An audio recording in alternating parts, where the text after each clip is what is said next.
नमस्कार, आपके साथ मैं हूं साक्षी जोशी, जिसके बारे में आज मैं आपको खबर बता रही हूं। माफ करना, मुझे उसके नाम में राम भी इस्तेमाल करना पड़ रहा है, रहीम भी, लेकिन अब क्योंकि नाम है और आपको पता कैसे चलेगा कि किसके बारे में बात हो रही है, इसलिए भगवान श्री राम माफ करना। राम रहीम को एक बार फिर पैरोल, कभी पैरोल मिलता है, कभी फरलो। अब कानून अंधा है या अंधे होने का नाटक कर रहा है, ये नहीं पता। जी हां, 15वीं बार जेल से बाहर आया है ये गुरमीत राम रहीम, और पूरी लग्जरी गाड़ियों के साथ, लाव लश्कर के साथ जेल से सीधा सिरसा डेरा पहुंचा। इसलिए आज सवाल है कि राम रहीम को क्यों छोड़ा गया, और क्या सबके लिए कानून एक जैसा है, बराबर है, या फिर बाबा बनने से कोई जेल को एकदम टूरिस्ट प्लेस समझ सकता है, क्योंकि टूरिस्ट प्लेस ही बन जाता है वो तो। जब मन करे आओ, जब मन करे जाओ, और लाल लश्कर पूरा रहता है।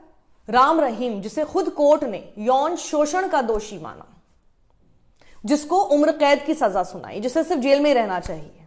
यौन शोषण कितना बड़ा गंभीर आरोप है, लेकिन वो कभी पैरोल, कभी फरलो, आराम से जेल से कभी भी बाहर आ जाता है। और कभी देखा है आपने किसी आम आदमी पर एक छोटा सा भी केस हो जाए, सालों साल जेल में सड़ता रहता है। ट्रायल तो बहुत दूर की बात है, अंडर ट्रायल रहते हुए इतने साल निकल जाते हैं उसके। इसलिए अहम सवाल यह है कि कानून बाबा को पहचानता है, लेकिन गरीब को क्यों नहीं। सही तो बात यह होगी कि राम रहीम जो है ना, वो कोई सजा नहीं काट रहा, बल्कि मौज काट रहा है।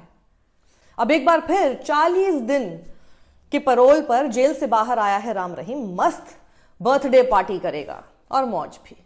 आइए मैं आपको एक बार सिलसिलेवार तरीके से बताती हूं कि आखिर कितनी बार, कब कब इसको पैरोल मिल चुकी है। जैसे मैंने आपको बताया, 15वीं बार इस बार जेल से बाहर आ रहा है पैरोल पर। और ऐसे ही इश्यूज ऐसे ही होते हैं, कभी इलेक्शन होता है तो इसकी जरूरत पड़ती है, कभी इसको अपनी बर्थडे पार्टी मनानी है तो इसको आराम से बाहर कर देते हैं। जाओ मौज काटो, वैसे भी मौज ही काट रहे हो। राम रहीम को कब कब पैरोल या फरलो मिली, ये मैं आपको बता रही हूं। 24 अक्टूबर साल 2020 एक दिन की पैरोल मिली। 21 मई साल 2021 एक दिन की पैरोल। फिर अक्टूबर साल 2022 में 40 दिन की पैरोल, और उसके बाद फिर सिलसिला 40 दिन का बनता चला गया।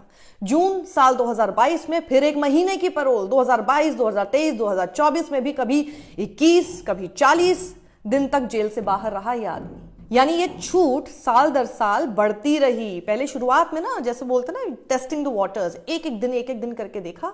उसके बाद 40 दिन पहुंच गया, 40, 21, इसी तरह से इतने सारे दिन होते रहे। जनवरी 2025 में 30 दिन की फरलो, अप्रैल 2025 में 21 दिन की फरलो, और अभी हैप्पी न्यू ईयर गिफ्ट भी दे दिया। जनवरी 2026 में 40 दिन की पैरोल, और ये पैरोल राम रहीम को डेरा सच्चा सौदा के दूसरे गुरु शाह सतनाम के जन्मदिन के अवसर को देखते हुए दी गई है। इसी बात की चर्चा है इस वक्त कि मुद्दे देखिए जरा, रीजन देखिए इसको पैरोल मिलने का। बेसिकली आप ये समझ लीजिए, सरकार की तरफ से ही बर्थडे गिफ्ट है। और आपको पता है, जब ये इसको पैरोल मिली है तो सफेद रंग की लग्जरी गाड़ियों में ये डेरा सिरसा पहुंचा है, और वहीं से, डेरे से ही इतनी सारी लग्जरी गाड़ियां पहुंची उसको रिसीव करने के लिए। जिसमें कौन कौन सी गाड़ियां जरा देखिए। पूरा काफिला था, जिसमें 2 bullet proof land cruiser, 2 Fortuner और 2 अन्य गाड़ियां शामिल थीं। और देखिए, जब ये ऐसा काफिला निकल के जाता होगा तो जो पीड़िता है और उसका परिवार है, उसको एक तरह से ये काफिला चिढ़ाता हुआ जाता होगा। क्योंकि जो पीड़िता है और उसका जो परिवार है, जब वो ऐसी तस्वीरें देखता है और ऐसी खबर सुनता है, तो सोचिए उनके दिल पर क्या बीतती होगी।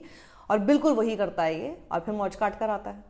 और इस बार उसका क्या कार्यक्रम है जरा देखिए। राम रहीम इस बार उत्तर प्रदेश में बागपत के बरनावा आश्रम में नहीं, बल्कि वो सिरसा स्थित डेरे में ही रहेगा। राम रहीम की सुरक्षा के लिए डेरे के आसपास पुलिस कर्मियों को तैनात किया गया है, क्योंकि इसको तो बहुत सुरक्षा की जरूरत है। इससे किसी को सुरक्षा की जरूरत नहीं है, क्योंकि आरोप तो शायद जिस तरह से इसको बार बार पैरोल मिल रही है, तो कानून की नजर में उतना बड़ा शायद होगा ही नहीं, और इसको सुरक्षा की जरूरत है। पिछली बार राम रहीम अगस्त 2025 में 40 दिन के पैरोल पर जेल से बाहर आया था और सिरसा डेरे में रहा था, और अब की बार भी 40 दिन की पैरोल सिरसा डेरे में ही कटेगी। तो अब ये सब जो हो रहा है, राम रहीम को जिस तरह से लगातार पैरोल मिलती है, हरियाणा की पैरोल नीति इस वक्त फिर से चर्चा में है। पत्रकार रामचंद्र छत्रपति के बेटे अंशुल छत्रपति का कहना है कि राम रहीम कोई सामान्य कैदी नहीं, बल्कि गंभीर अपराधों में दोषी एक हार्ड क्रिमिनल है। ऐसे में उसे बार बार राहत देना न्याय की भावना के खिलाफ है।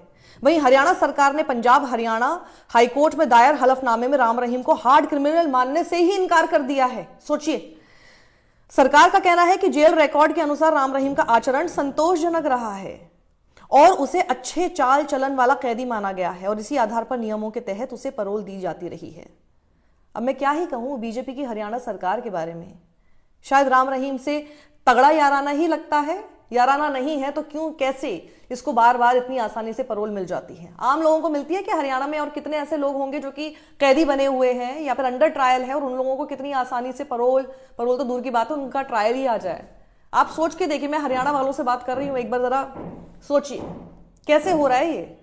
मतलब जरा सोच के देखिए कि जिस इंसान को, जिस शख्स को खुद ही कोर्ट ने महिला की इज्जत के साथ खेलने का दोषी पाया है, उसे कितनी आसानी से बाहर छोड़ दिया जाता है।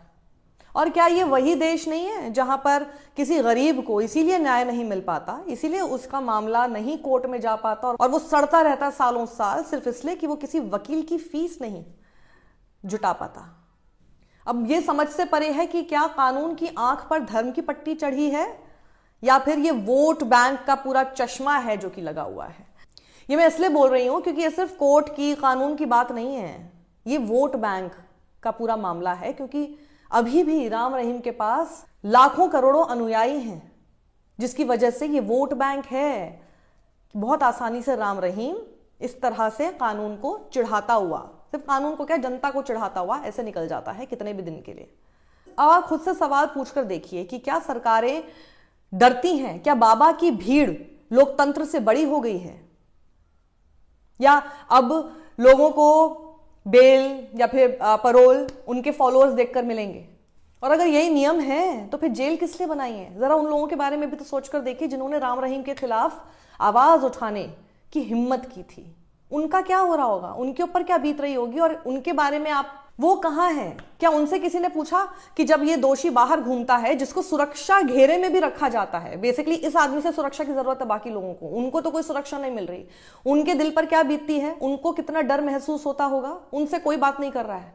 और इस तरह से कहने को तो न्याय मिल गया कि जी वो जेल में है, सिर्फ 40 दिन के लिए बाहर आ रहा है, लेकिन ये बार बार जिस तरह से आ रहा है, 15वीं बार जैसे आ रहा है अभी तक, और पता नहीं और कितनी बार और आएगा, उससे पीड़ित को न्याय नहीं मिलता, सिर्फ डर मिलता है कि पता नहीं कब फिर आ जाएगा। वहीं अब जरा दूसरा मामला देखिए। दूसरी तरफ सुप्रीम कोर्ट ने दिल्ली दंगों में कथित भूमिका को लेकर 5 वर्षों से अधिक समय से जेल में बंद स्टूडेंट एक्टिविस्ट उमर खालिद और शर्जील इमाम की जमानत याचिका खारिज कर दी। जस्टिस रविंद्र कुमार और जस्टिस NV अंजारिया की पीठ ने उमर और शर्जील को छोड़कर अन्य 5 आरोपियों, जिनके नाम हैं गुलफिशा फातिमा, मीरान हैदर, शिफा उर रहमान, मोहम्मद सलीम खान और शादाब अहमद, इन्हें जमानत दी है। हम सभी को पता है कि उमर खालिद वाले केस में कितने लूप होल हैं, लेकिन उसके बाद भी कभी कोई जमानत नहीं मिलती।